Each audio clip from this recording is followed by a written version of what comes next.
There are already tools that are helping parents with the use of AI.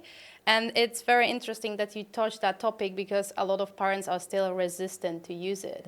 So for example, I saw a tool that is helping you to understand your newborn. It's true that they're going to lose their jobs, right? Very soon, I would say. But I do believe that the governments are, like, maybe they are aware, maybe they are trying to do something right now about it, but you don't hear about a lot about it in the news because that's not the kind of news that are selling right now. This is a huge shift that has to be done to this forward thinking, this forward looking, that technology is going to actually help you uplift your business, not destroy it. So, hello, Ella, how are you? Hi, Harry.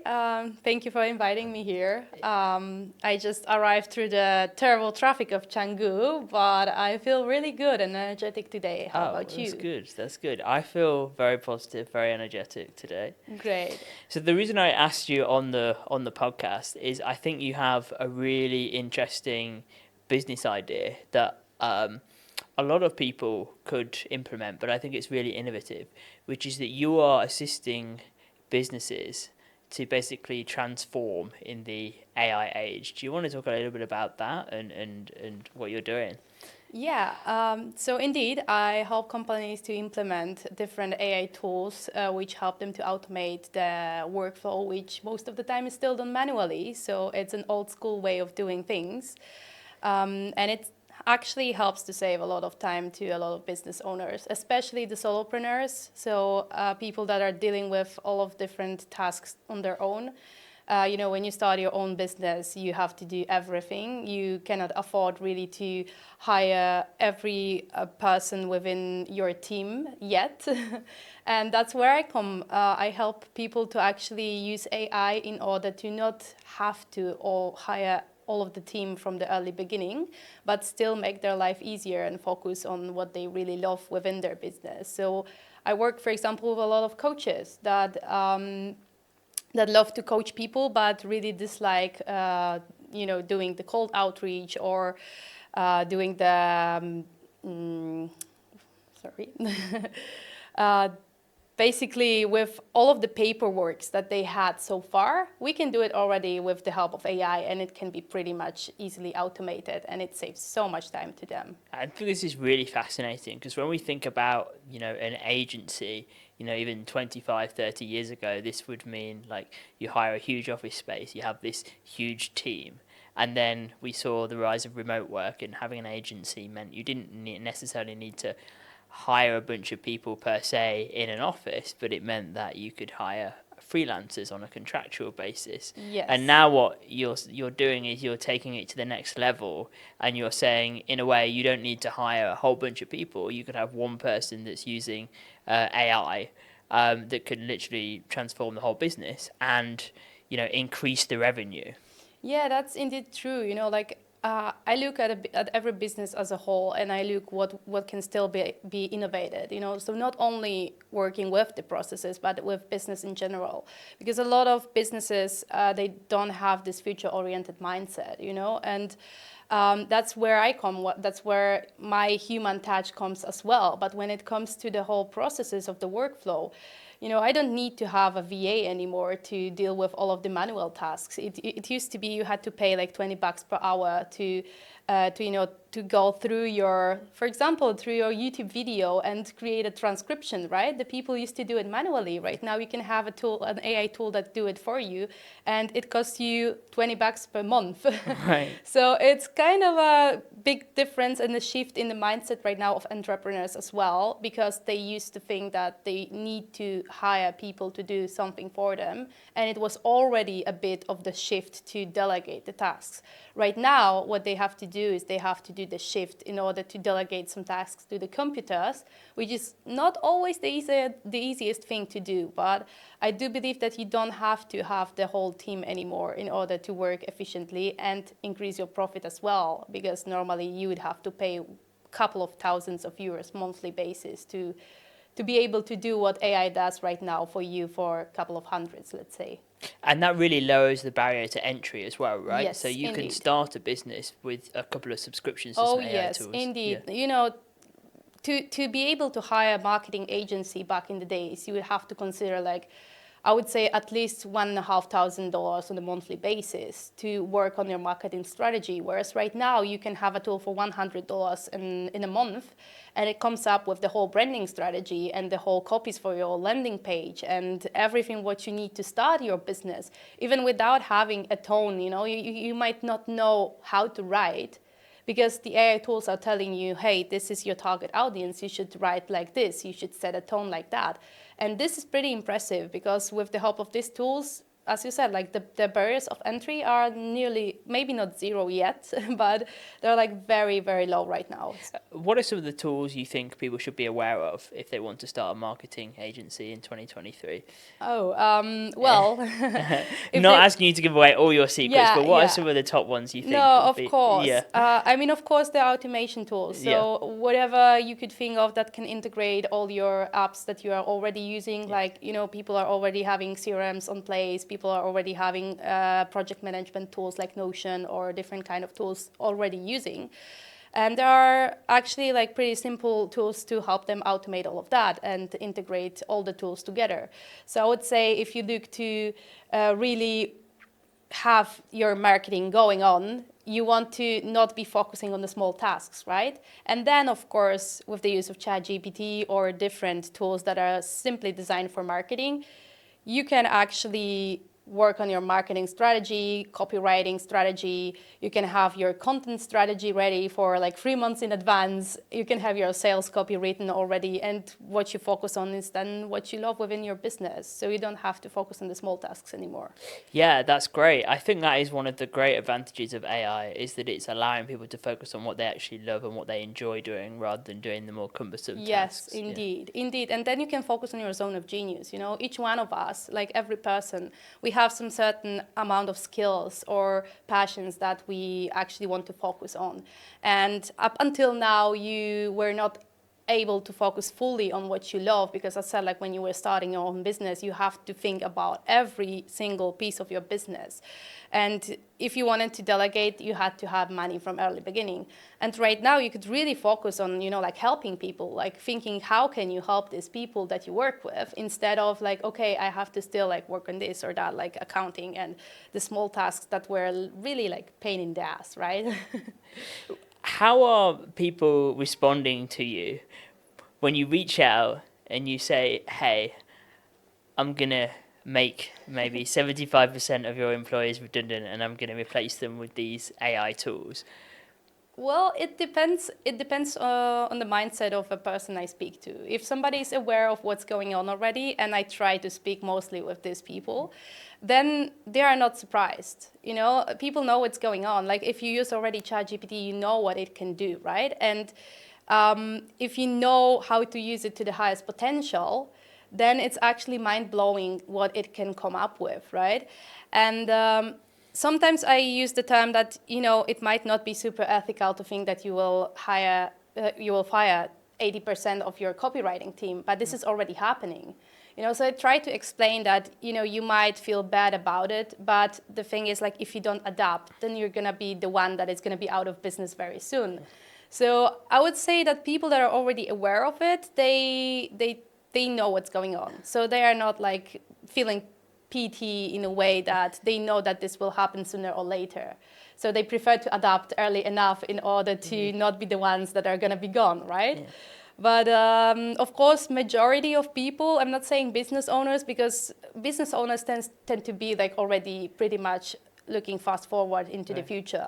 But majority of people, they're not even using ChatGPT yet or any other AI tools. And these are the people that are, shouting the loudest that AI is going to replace all of our jobs. So I would say it all depends, but I try to target the clients that are already aware, because it's way easier to speak to them.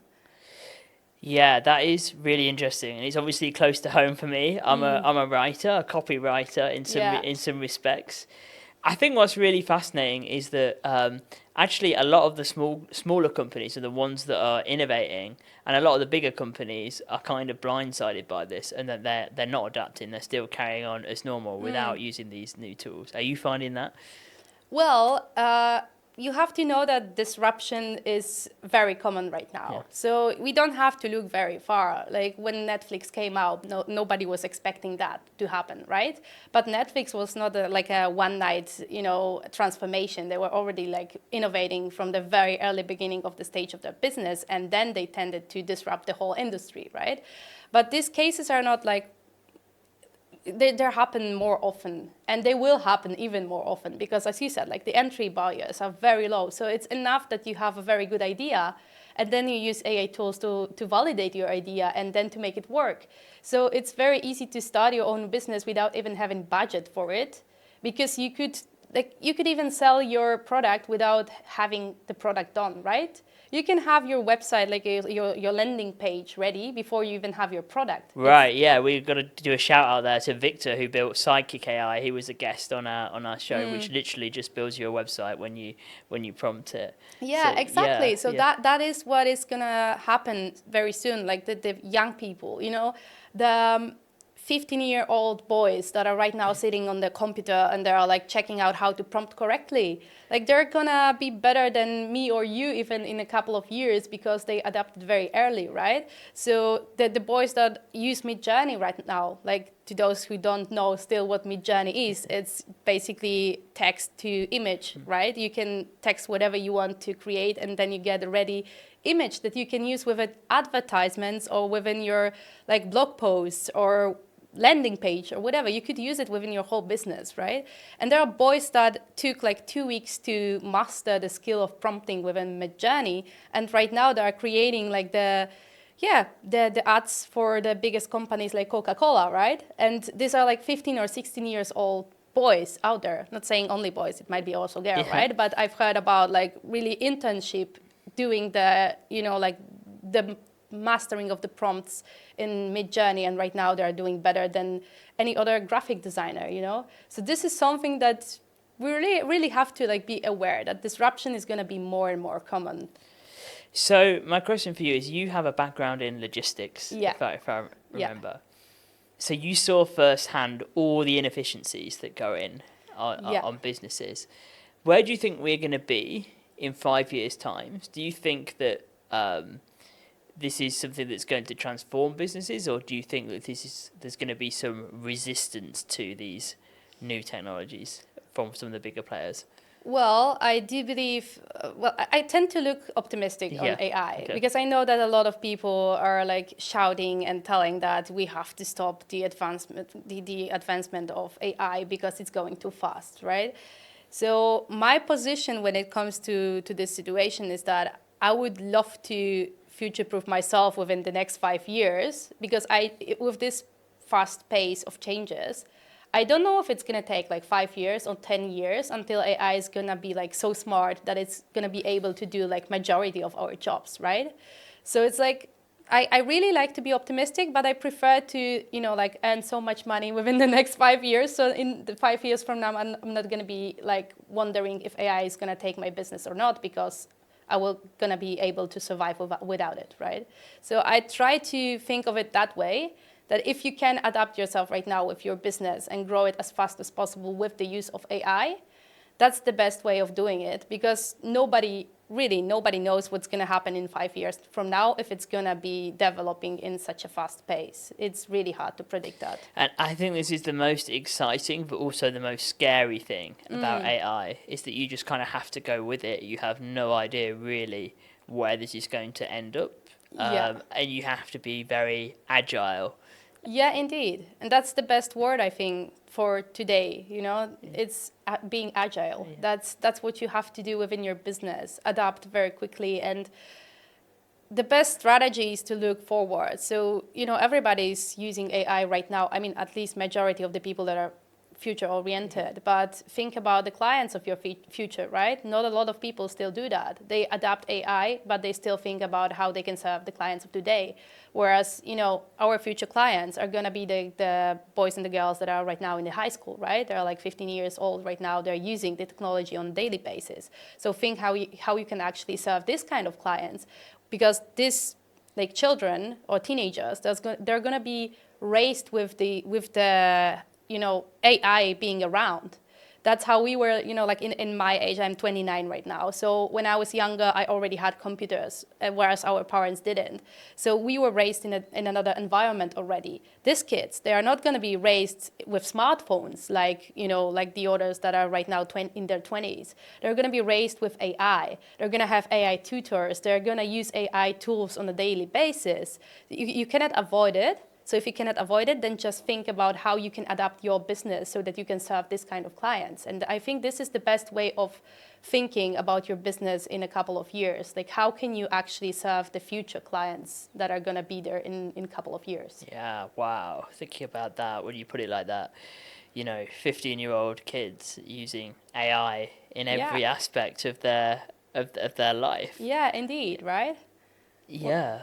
Yeah, my mind is racing. I'm thinking about, that has positives and it has benefits, right? I'm thinking what if we have a generation that can't think for themselves because they're just using AI, they're relying on it. But at the same time, the smartest people, it could put those kids who are kind of geniuses on a really another trajectory that has never been seen before in the history of humanity. Yeah, but indeed it's already happening. If you look at the teenagers, most of them, they don't know how to write correctly because they have autocorrection on their phones, right? Yeah. So if you ask them to write an essay, let's say, which we know it's outdated way of thinking, but still if you ask them to write something on their own, they might feel stuck after the first sentence because, as I said, they have autocorrection, that's one thing, but right now they have AI tools that is going to help them, not even brainstorm, but come up with the whole text for them, right?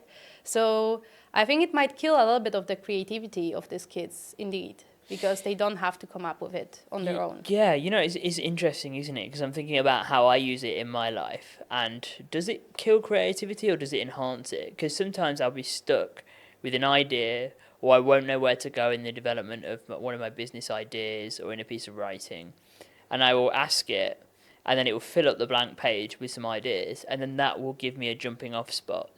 So it will spark something. And even if I don't necessarily use some of the ideas, maybe I'll get another one in thinking from some of the ideas on the blank page, whereas I would have just sat there on my own. Yeah, I know what your point of view is, and I also use ChatGPT a lot to brainstorm about different ideas, and it sometimes, as you said, opens my head for the new ideas I would probably not come up on my own, right? And then you can dive deeper into these ideas and develop it in a way that you would do it on your own, right? So there are two ways of doing it, and I think the most important thing is to be really conscious about how you use it, right? So if you use it in a way that you brainstorm with it, that it helps to boost your creativity, that's the right way of using it. But if you just, you had no idea what you write about, but you have to write something for your homework, right? And you just put the topic inside and you just copy paste it, but that's killing your creativity. Yeah. It's not coming up on anything on your own. So I do believe that our job right now, as I'm a mother as well, and I have a 2.5-year-old son.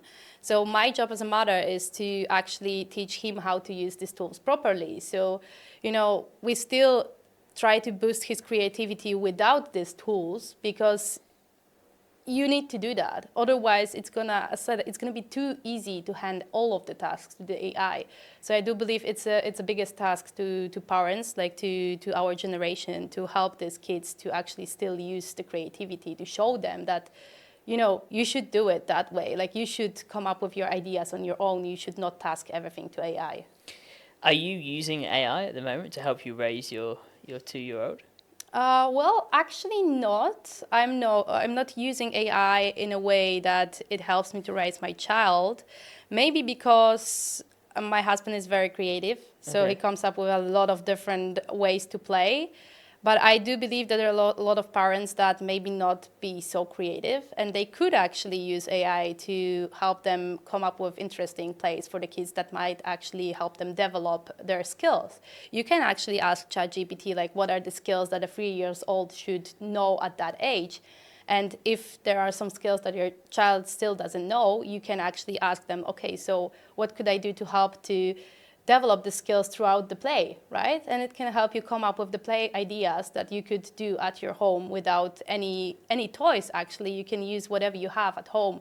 You can write what you have and what you want to use, and then boom, you have a play idea. And I think this is a really amazing idea that you have here. Yeah, I want to stick with this because I feel like parenting and AI is something that it's not really been discussed or thought about that much before. But when you think about it, it could really be revolutionary because as we Indeed. know that there is all this psychological literature about how children develop. Yeah. And a lot of the time, parents are not really aware of this, right? And of Yeah. course, parenting has an element of intuition with it, but it also has to have, an element of psychological backed Yeah. science in it. Yeah, there are already tools that are helping parents with the use of AI. And it's very interesting that you touched that topic because a lot of parents are still resistant to use it. So, for example, I saw a tool that is helping you to understand your newborn. So whenever it cries, the AI tool helps you to understand what is the reason why the baby is crying. So up until now, you had to guess, okay, if he's hungry, if he's maybe cold, or something else, maybe colics or whatever. You were guessing. It was a trial and error thing. And there are already tools that can analyze the way your baby cries. And based on that, it tells you what is the reason why it cries. But Which is like pretty interesting and fascinating because you don't have to do the trial and error anymore. But I know parents that are very resistant and they say like, whoa, that's not how I want to raise my child. But I'm like, so do you prefer to let it cry for the next an hour because you don't know what's the reason? You want to try if he wants to eat, if he wants to sleep or cuddle? Or if the AI tool tells you, hey, he needs a cuddle, then just cuddle and he stops crying, right? This is not like taking any humanity out of your parenthood. I think like for me it's pretty fascinating, but maybe it's because I'm so fascinated about the technology, Yeah, I'm fascinated by it as well now. Like, what do you think? Well, first of all, do you know what this tool is? And do you know how it works? I'm really interested to find out about this. I don't know the name of the tool. I've read about it, and I think it's already released somewhere in China. Okay. It's still probably not Of course, available. China. Available. Yeah. Well, in China they have everything first, right? But I do believe that there are going to be more and more this kind of tools. Yeah. We see AI-based businesses everywhere right now. They are popping up like hundreds of them every day, right? So I do believe that putting AI into parenthood, it's going to be just a matter of time. But the adaptation of it, it's going to take way longer because that is not the field that used to be very, like highly technological, right? You are using a lot of intuition, a lot of trial and errors. You were reading books about parenthood and trying if that works, right? But I do believe that we're going to see more and more tools like that in the parenthood as well. Yeah, and it's interesting we're having this conversation because yesterday I was talking to a group of people at the co-working space where we met and where we're both a member. We're having a really, really in-depth conversation. And one guy was there talking about how he's using AI to try and teach very small children, sort of 2, 3, 4. And one of the things we were discussing was like how far AI could actually transform the fortunes of a child, because you could have imagine an Apple Watch attached to a child and it can monitor all of their heart rhythms, their kind of blood pressure, and it can see when they're engaged and when they're not engaged. It knows exactly when to feed them, it knows exactly for how long they can concentrate on what content to deliver to them. It gets to understand their learning style in a way that a human never could, because it's just an analytical data analysis machine. Like for me, it's very interesting. I'm very fascinated to see how it's going to develop. But as I said, I know that there are a lot of naysayers within this branch specifically. So I do believe that there are going to be people that are going to adapt these technologies and they're going to be fascinated about it, because for me, it's like just a huge help. Not every parent does it like automatically. Some people learn for ages how to take care of their children, right?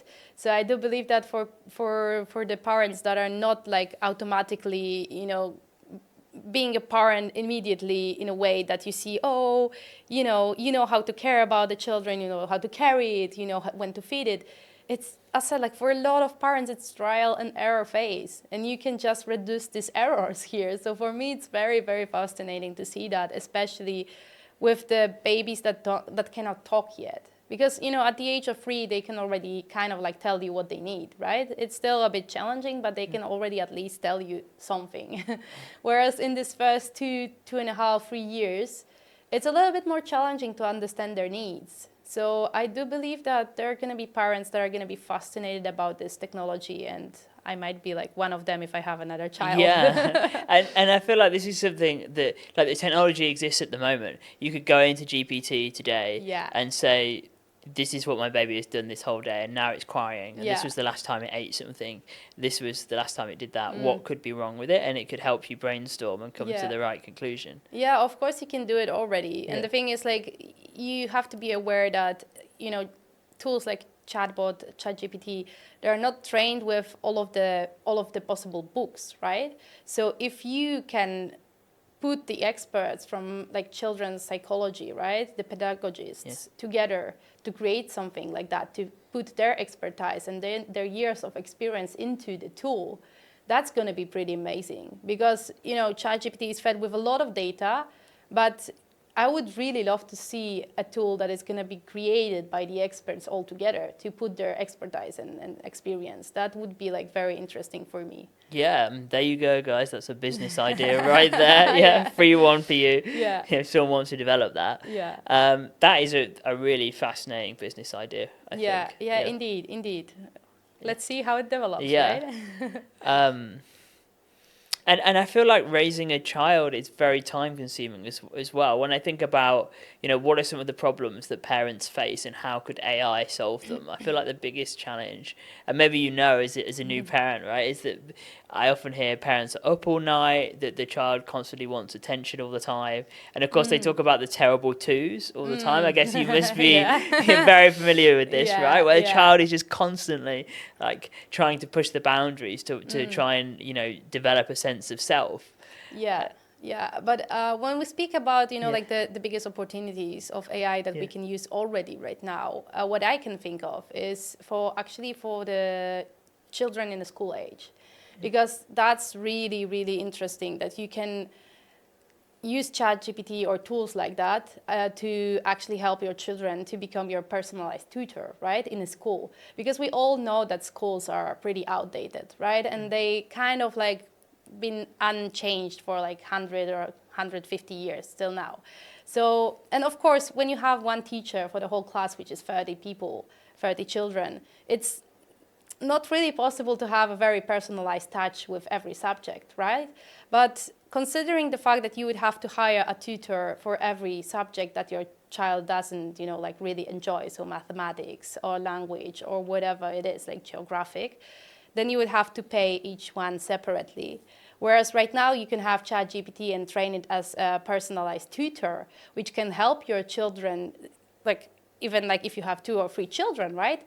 For each one of them create a personalized tutoring style to help them, like overcome the challenges that they are facing within each one of subjects. So you don't have to hire a specialist anymore from every subject separately. You don't have to pay them like per hour, because you have a ChatGPT that you could actually like hire for an hour a day and help your children with newest learning techniques or personalized touch to the subject that they have problem with. So this is something that I'm very fascinated about right now. Yeah, me too. Because I think when you're trying to choose a private tutor, you have you have to choose, because you can't pay for a personal tutor in every single subject, and there's not enough hours in the day, right?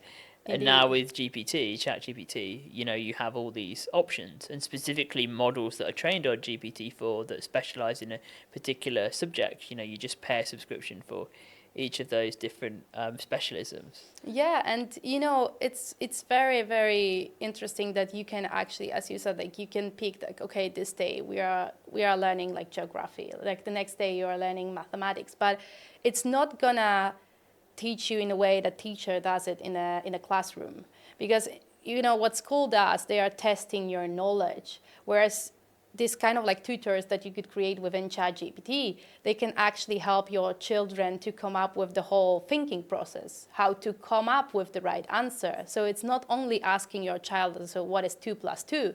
It's going to explain you how to come up with the right answer for that question, which is like, I do believe it's way better than, you know, than how we used to be taught in the classes, right? Yeah, and I think it's, you know, I think a lot of the education establishment at the moment is very resistant to using AI.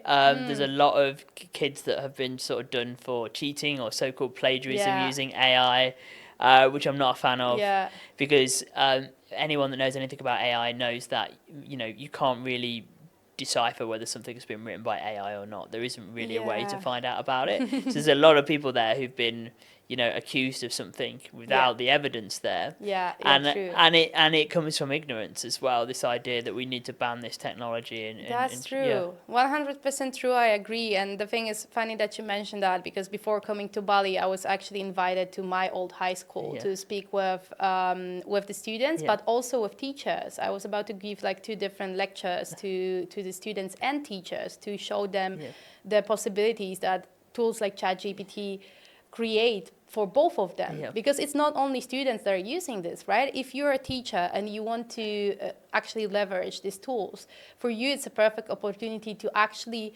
help your help children within your classroom to have this personalized touch of learning the subject, right? Which is pretty amazing, because up until now, like, teacher was spending hours and hours. Like, my mom is the teacher, and she used to spend hours at home to prepare herself for the lessons, right? Whereas right now they can actually use these tools to prepare themselves, like prepare the topics, to, you know, like change a little bit the style of the learning that they were used to, right? Because with the tools as AI right now, you have to adapt also your learning style to it. Because if you still tell your children in a class that they have to write an essay, they're gonna use this kind of tools, because this is not how you test the knowledge anymore, right? So it's like when calculator was invented, right? You either told your children, like, you have to still calculate everything manually on a piece of paper. You could use calculator and do it like in a seconds, right? So it's the same thing right now. You have to adapt. You have to adapt your learning style. I'm really curious, how did your speech go down to the teachers and to the students at the school? I feel like maybe the students would be really engaged with it, but I feel like it would kind of go down like a lead balloon with some of the teachers. Well, it depends from the approach of the teacher, right? Because we all know that there are some teachers that are like 50, 60 plus, right? So I guess that with this one, it's going to be way harder to convince them that they should be using these tools, because of course, learning at that age, the new technology is even more challenging, right? But I do believe that the younger teachers are more, prone to using this kind of tools in order to help the children to actually learn faster, to learn easier, maybe not even faster, but easier, because this way you can also interact with the children in the classroom better, right? You can look up at the tools that you can actually help them to speak up more, to learn them, to teach them the skills that are going to be useful in the future, not only the skills that are, taught at school right now. So I would say, like, public speaking. We were not taught how to speak in public in schools, right? But you can do it right now. You can actually, like, encourage children to speak up more instead of writing, because if they wrote an essay, you cannot prove anything. But if you just invite 1 to 3 children to speak about certain topic for 2 or 3 minutes, like, they can use tools as ChatGPT to prepare themselves, because normally you have to prepare yourself for the public speaking, right? You don't go out somewhere and just speak. You have to prepare yourself in order to be able to speak about some topics. So I do believe that you can adapt in this way, that you could actually help encourage children to do this kind of things in order to later be more attractive in the market as well. Yeah, and it's so true. It's the number one thing I've learned, right? I started off as a writer, and then I realized, oh, hang on a minute. I need to put myself out there and get good at public speaking and get good at being in front of the camera, because this is the main medium. I'm missing out. This is how people are approaching things. And with a topic like AI, you can't really, keep up with the news, right? It's like the delivery kind of goes hand in hand with the technology, because if you want to make a video, it's seamless. It takes you a few minutes to record a video, whereas writing a whole article, you can't even get it out, get it published by the time, then it's not news anymore. But it's funny that you mentioned that, because what a lot of companies are still not aware of is that most of our companies right now, we are media companies. You have to put yourself out there, as you said. Like, you have to be on the videos, you have to be on the social media, you have to be on the websites, right? You have to be visible. So it's a media company. Like 80% of the marketing strategy are like social media and being present in the web, right? And the rest of it is like networking and in-person contact, right? But it's still, like, if you consider that, you have to be prepared to speak publicly, to show your face, to interact also with people, like selling right now. Also a skill that we were not taught to, neither on studies or, like, I studied logistics. Nobody, like, there was no subject of selling. There was, like, a lot of different subjects, but there's nothing about selling. Even if you're an employee, you have to sell yourself. If you go to the interview, you have to sell yourself to your employer, right? It's absolutely mad, like how backwards the education system is and how little it teaches you. Right? Indeed. I mean, like you said, I know nothing about marketing, even though it's been fundamental to what I do. They taught me pretty much nothing about business and running a business. Whereas I think the way that we're going is that it's fundamental, right? I think that we're going to move away from a system where people are employed by someone. Everyone's going to be running their own business. So then you need the skill set to understand that, how to adapt, how to get different clients. Didn't get taught that. It's so many things. Even if you look at the job market right now, even if you don't have your own business, like the majority of the, like, descriptions of job position, the companies are already looking for people that have entrepreneurial thinking. It's called like entrepreneur, right? They're looking for people that have this kind of this growth mindset, this way of thinking. So you are not taught to be like that at school. That's why the schools are outdated. They just don't adapt very quickly. Yeah, absolutely. And Joey, my co-host, who's not here now, shout out to Joey, he's off traveling at the moment. He said something really, really profound to me when I first arrived in Bali, when we were discussing our different experiences of living in the UK and the school system. And he said, the school system, they're just preparing you to be a factory worker. And it's still rooted in this 19th century idea that you go to work for this employer, you don't ask any questions, and you just do your work, and then you go home at the end of the day and you carry on doing that for your whole life. And if you do that, if you have a system that's set up like that, it's anathema to the modern world. That's not what employers are looking for. They want somebody who's smart, who's business minded, who can actually spot the problems in their business and then is going to speak up and articulate them. And to do that, you need to have first of all, you need to have the business sense, but also you need to be able to actually have the skill set to speak up when you see a problem, rather than just ignoring it and saying that's outside my realm of expertise. But this is, I think, also, what you bring to the company. This is like, what differentiates that, 80-20 rule, right? Right, yeah. So this is you get rid of like the 80% of your clients that are causing you the most pain. Like the 80-20 rule is that the 20% of the people in the company make the 80% of the profit. Oh, okay, I see. Yeah. So this is like the Pareto rule, and you can adapt it to like business, to everywhere in your life, right? But I like to use it because in every company I worked in, it actually was very true. Like you could find this 20% of the people that were doing like significant amount of money for the company, whereas the other 80%, they were there like, I would say, for the fulfillment. I don't know, but really in logistics you can see it very clearly. And I do believe that right now with this, you can actually keep this 20% of the people that are actually bringing the value to your company, not only money, but the value, right? Because the people that it's 80% of the people, they were just a mediocre workers, I would say. And that's absolutely crazy. That is just crazy when you think about that, to think that there's 80% of a company that is essentially, I know we're talking about real people here, but that are dead wood. And I think that says something profound about society. But that's the mindset thing, like this 80% of the people are the people that come to work to just earn money and then come back, right? And they don't want to think about work after work, and they are just not passionate about what they do. They just go there to earn money, right? Whereas this 20% of the people that are actually doing significant, results for the company, these are the people that are fascinated by what they do. They love what they do. They are really passionate about what they do.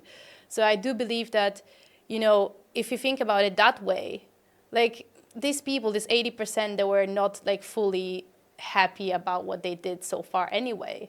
So I do believe that there's like still a huge gap that also governments have to fill here, so that this 80% of the people can actually, reskill or change what they do. Because it's true that they're going to lose their jobs, right? Very soon, I would say.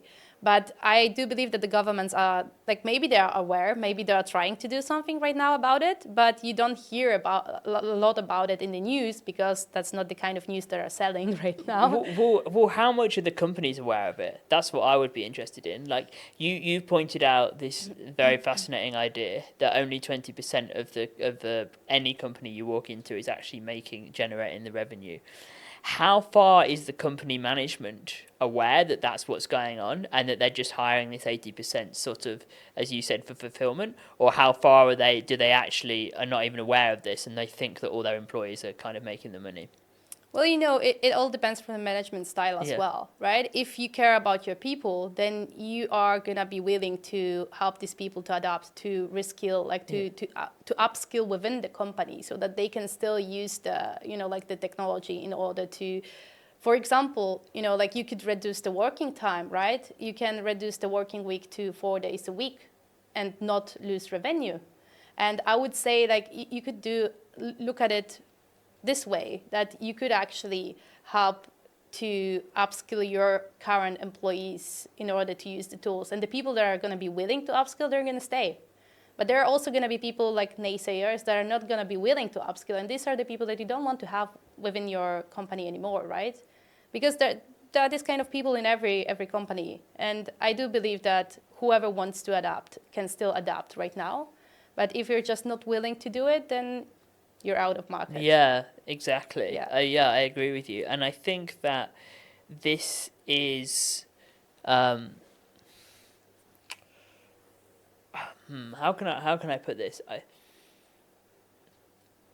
I think it's really interesting, because I think that those 20% are the people that are going to make a lot of money in the next few years, because they're going to use AI to improve the quality of what they're doing. Yeah. And so we're going to see this disparity between people who are making a lot of money, who are very passionate about their lives, and I think we're seeing this already, and people who are absolutely, they hate their lives, they're on the verge of being made redundant because they're not offering any value, and because they've followed this idea, which is ingrained in them from school, that they just need to go every day, clock off, make their money, and come back. Yeah, I know what you mean. Yeah, that's the biggest challenge of today's. That's why I told you the governments also have to adapt. Yeah. Because there are gonna be people that are gonna become jobless very fast. And once you're jobless, you either take your shit together and you do something, or you just tend to dive deeper and deeper into despair, right? And I do believe that this gap is going to be bigger and bigger. This is why I told you at the beginning of our meeting that I prefer to future-proof myself within the next 5 years, because I do believe that people that are leveraging AI tools right now, they're going to be, in 5 years from now, you're not going to be worried how you're going to survive, right? Because you're going to be able to make so much money with the use of AI within the next couple of years, that in 5 years from now, you're going to be sitting on the beach in Gili, and you're going to be enjoying your drinks and not worried about the future. Yeah, and I think the message of this podcast, and to turn it into a positive, is that you might think that that's scary, and that we're preaching this message of fear of like AI is going to come and take your jobs. And the key is not to be afraid of that. I think that statistic should actually enlighten you. The fact that 80% of any company that you go into, is sort of dead wood.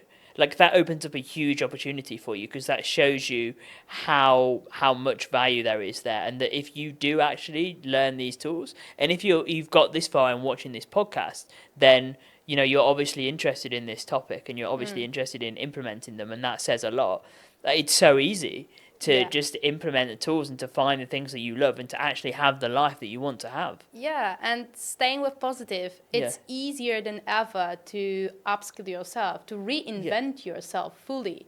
Like what I say, like to every copywriter that has lost their job, I'm genuinely sorry for you, but it's easier than ever to just go to, University of YouTube and Yeah. learn new skills. Like if if you love to write, then just leverage these writing tools, right? It might be that your piece of your soul is missing because you genuinely love to write, but Yeah. use the tools and like start a copywriting agency based on AI. So right now, instead of serving like 10 clients per month, you can serve like 100 of them, right? Yeah.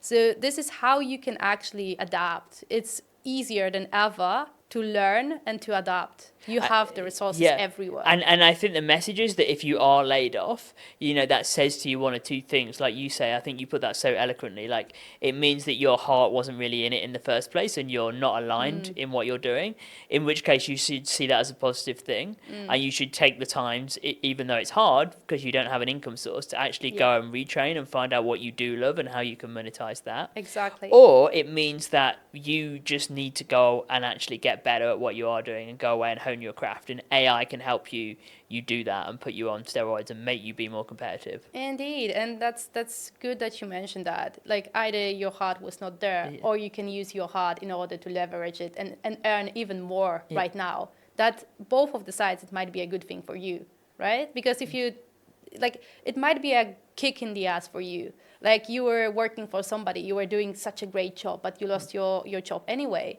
That's, maybe that's a sign for you. Just do something on your own, find your clients and work and earn even more, because it's possible with the tools of AI right now. Yeah, absolutely. And with the amount of tools that are available, and even if you're doing something that you think is not going to be replaced by AI. So I know there's a lot of people actually out there that do construction work, work long hours doing construction work. And at the moment, the robots aren't coming for construction workers just yet. I'm sure they will be further down the line. But they can be doing things in the background, in the pipeline, to supplement that income, especially if you're on a low kind of paid job, like a job that is just very much, sort of minimum wage, service based, is that you can actually for the first time, you can put a plan in place to get yourself out of that hole where you're not just doing that. Yeah. And the first thing I would do is I would go on ChatGPT and just say, look, this is my situation. What can I do on a day-by-day basis to actually, get out of it? What businesses can I start to generate revenue to actually solve someone's problems for them? Yeah, that's 100% true. And what I would just add to it, like you want to know what you're good at, because like that was not my case when I started, to think about having my own business. I kind of like working for somebody sometimes just puts you in a box. So as you said, like my background was logistics, and I kind of like was thinking about all of inefficiencies within the company I was working for. But when I was starting my business, that was not my first thing. Like that was not the first thing I thought about. Like it was not like, oh, I'm good at solving inefficiencies, I should start the AI automation agency, right? For me, it was like I was working for 10 years within logistics, and I was wondering, what am I good at?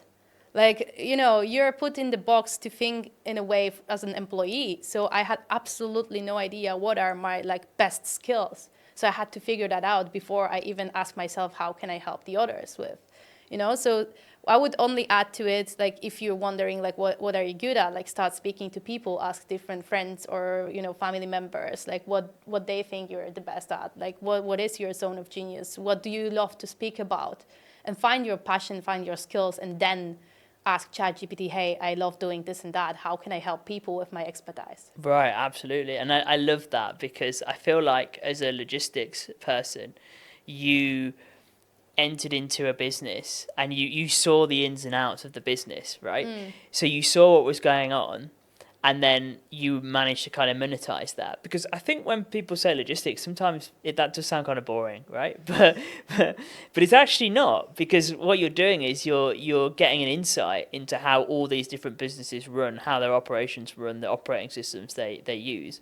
And that is like problem solving 101. You get to see the actual problems that businesses are facing, and that puts you in a prime position to then go out and solve them and actually make a lot of money by monetizing the solution to those problems. That's true. And also like problem solving and communication skills, that are something that are I was using that on a daily basis. I had to solve problems fast, Yeah. very often, and in a very communicative way. I had to tell it to my clients, right? So these are the skills that I already had, but I was not aware of it like 100% when I was thinking about how can I, how can I help people within my business.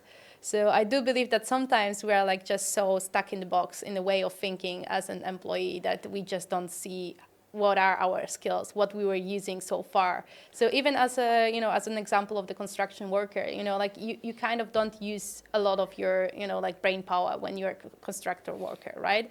You use a lot of physical power. But indeed, these people, they might have some ideas within their heads that were, like in their heads for a longer time. When they are with the friends, they might be very involved in certain types of conversations, right? That was the case for me whenever I was speaking with mostly guys, right? When I was speaking with guys about the future, the new technologies, I was very passionate about it. I could have speak about it for an hours, right? Then somebody came and told me, hey, stop, we're like at the party, Yeah. like just come back here, right? So That sounds like a familiar scenario to me. so that was the case for me, but somebody else had to tell me that. I was not aware of it. Yeah. So I would say speak with people, ask people what you Yeah, and exactly, and you can ask GPT as well. Ask people and ask GPT if you don't know something. Yeah, but I do believe that it's still worth to speak with your environment. Yeah, of course. Yeah, and then go to ChatGPT to use this information to actually craft something that is going to use your skills and your zone of genius to create amazing business. What was the biggest or the craziest problem that you had to solve when you were working in logistics? Well, I do believe that my biggest challenge, I don't like to say problems, my biggest challenge is to actually work with the mindset of the business owners. Because a lot of people still tend to think like, for example, about chatbots, right? The companies were using chatbots for a couple of years already, like especially in e-commerce or in, like telecommunication branch, they were having chatbots on the website already. And these chatbots, let's say they were like pretty basics, right? Yeah. They were like pretty. We've all dealt with these as customer service, right? Yeah, and got annoyed exactly. with them. So every person was like having a contact with a chatbot at least once, and you were like very annoyed that it cannot solve your problems, right? But the thing is like that. Right now, this mindset shift. You can make it way more personalized. Like you could use all of your FAQs to help to solve the problems of your people. The T-Mobile, right? Yeah. They have the Twitter community for solving people's problem. I'm like 90% sure that they also have chatbots there that are solving people's problem, because it's impossible to answer each one of them without, like a huge team, which they probably had at the beginning, but right now they probably also use chatbots for that. And people are not aware of it. But I do believe that the biggest challenge within my business is to actually to help the business owners to come up with this shift within their minds. People have this misconception about new technology, so trying to get them to change their misconceptions. And AI was, when it first came out, very primitive, and people have their views on it, and trying to show them that it can be useful. Yeah, especially that majority of my clients are female. So, female not tend to follow up so fast. Like I once told you when we met that for guys, it comes pretty natural because you play video games, you meet with other guys, you're speaking about this kind of topics. Whereas with the girls, like we're not meeting like, hey, have you heard about new ChatGPT function? It doesn't work like that. So I do believe that here I have a lot of work to do even before I jump into automation processes, because this is a huge shift that has to be done to this forward thinking, this forward looking, that technology is going to actually help you uplift your business, not destroy it. Yeah, that's a really important thing to take away. I mean, maybe there's a business idea in there, female entrepreneur AI meetup, where you meet up. Well, that's something I've been working on. I see. I have a new brand coming in within my business. Behind the scenes. Yeah. Goodness. What do I want to ask you?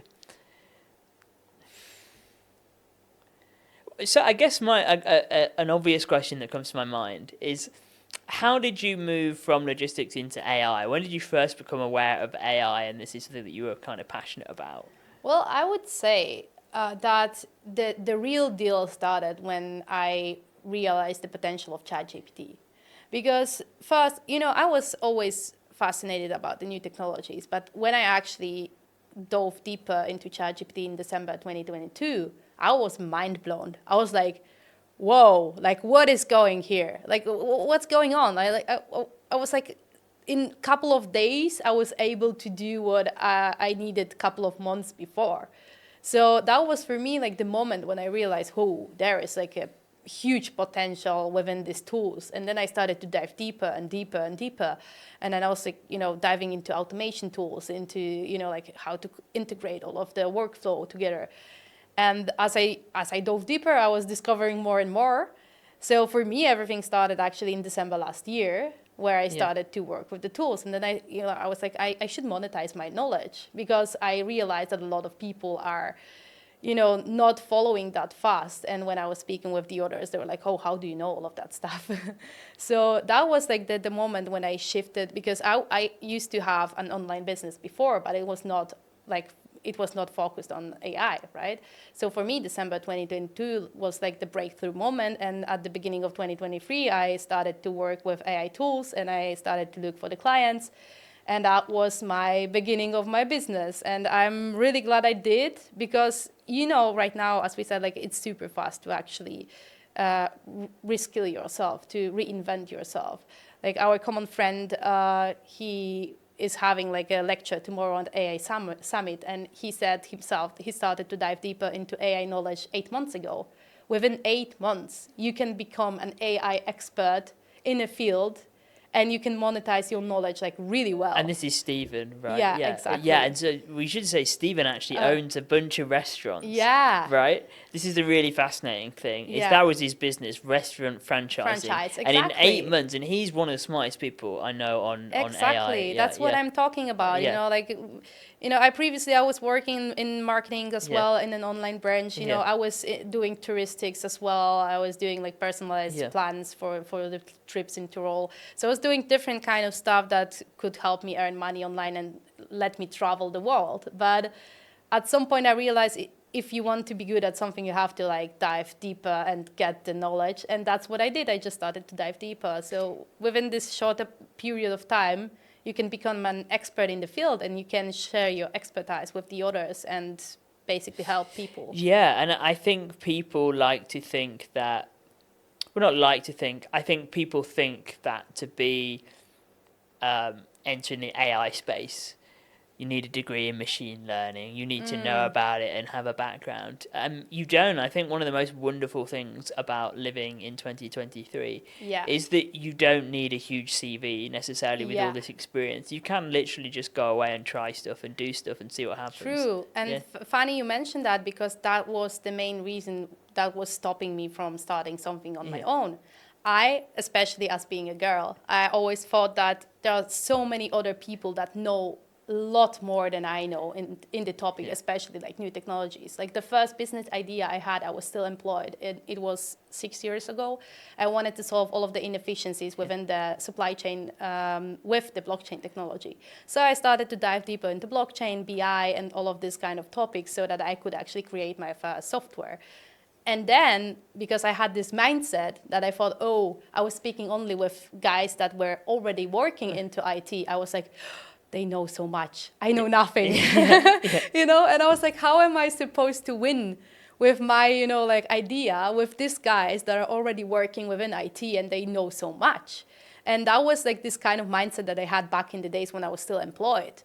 And right now, when I have this entrepreneurial mindset, because I'm an entrepreneur anyway, then I have this shift, like I don't have to know everything. It's enough that I know like at least more than my clients, right?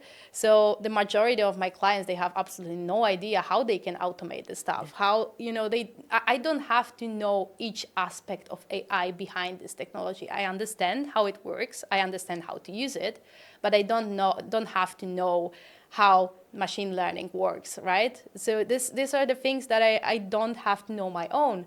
If I use also, like if I want to create my own software, I would use a software developer to do it for me. I don't have to know it. That's the mindset shift that I had within my head. And I think this is really important, because I think really smart people do have this idea, and it's a valid point that they're very aware of how much they don't know. You know, it's Yeah. kind of, you know, people who are kind of cocky Yeah. and who are, let's say, not smart, who think they know everything. Yeah. But there's a difference between there's a difference between being smart and being business smart. Yeah. If you're business smart, then you actually understand what you need to know and what you don't need to know. You are aware of what you don't know, but you know you don't need to know it, right? Yeah. And you can just outsource it to other people. And it's having that confidence to go forward with that and think, hang on, I don't need to know all of this. I can outsource this. And we all know people in our lives, right, that that are better at a certain area than we are. Yes, So and this is why a lot of people are saying that your network is your net worth. I love that expression. And funny you mentioned that, you know, being smart business wisely, because, you know, Steve Jobs hasn't coded a code in his life, right? He didn't even have one line of a code done by himself. And, you know, he's like one of the most successful people in the world that you could think of, right? And this is what the smart business owners do. They hire people that are smarter than they are. Yeah. You know, they know what they don't know, and they hire the people that know it. Right. And they started off hiring people they didn't know, and now they're hiring technology that's smarter than them, yeah, right? that's indeed true. And, you know, even coders already are aware that, you know, technology is going to be smarter than they are right now. So the coders that are aware of it, they already think how to, you know, adapt to this situation. So yeah, that's the switch that you have to do within your mindset. You don't have to know everything, and that's okay, right? Yeah, it is okay. Well, Ela, this has been a fascinating conversation. We've got to wrap up now. We've got our little red light telling us that our time is up. But yeah, thank you so much for coming on. We've had a bit of a roller coaster of a ride, talking about all kinds of things. But yeah, it's been amazing. Yeah, thank you for having me here. It was a very nice talk, and I hope that people that are going to watch it are going to get some insights, some golden nuggets from that. Yeah, I do. Well. I think people will get a lot of insight from your story and a lot of confidence from what you've said. So thanks so much for coming on. Yeah.